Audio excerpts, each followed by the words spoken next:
I really think in this area we need some kind of a legume that we can plant after corn silage for some of these corn on corn acres.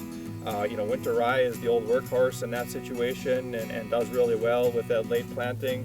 But it's, you know, grass, and then you follow it up with the corn that's also a grass. So we've got some pest issues there and some nitrogen issues that we always struggle with. And I think if we could get a legume to mix in with that rye to give us a little bit more diversity and sort of complement that corn a little bit, I think that would be a big win for the area. Crimson clover was the next one we looked at.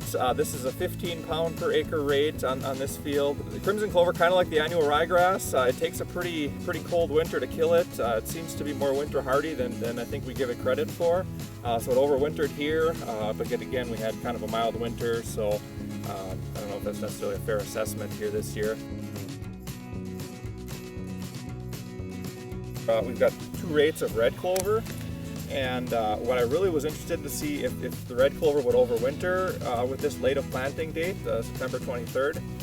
It did all overwinter, but again, the mild winter, I don't know if we can say that confidently it's going to overwinter every winter.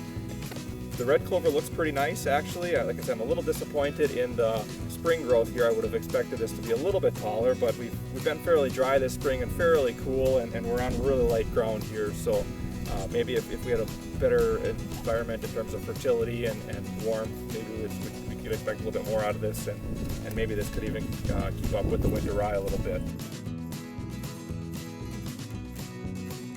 Was kind of disappointed in fall and early this spring about how little plant matter there was here, but as soon as we get a couple of warm days, this growth on this stuff just explodes. And I think it's pretty remarkable how, you know, we look at it last fall or early this spring and there was like a sprig of plants, you know, here and there kind of scattered about, and you come back now and it's just, you know, we got over a foot tall of this knotted up viney stuff, and we got tons of biomass here.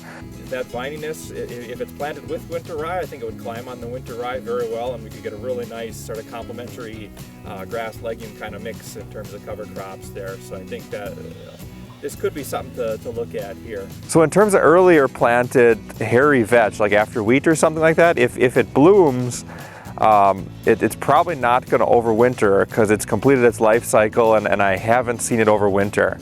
But if we can get it earlier planted, like after silage or something, like earlier September, we do get a little bit more growth out of it. It's kind of like wheat and rye when you plant them early. You get a good carpet in there, but it never really explodes and gets huge. The number one rule with cover crop, every day in the fall counts. As soon as we can get that stuff in, the better.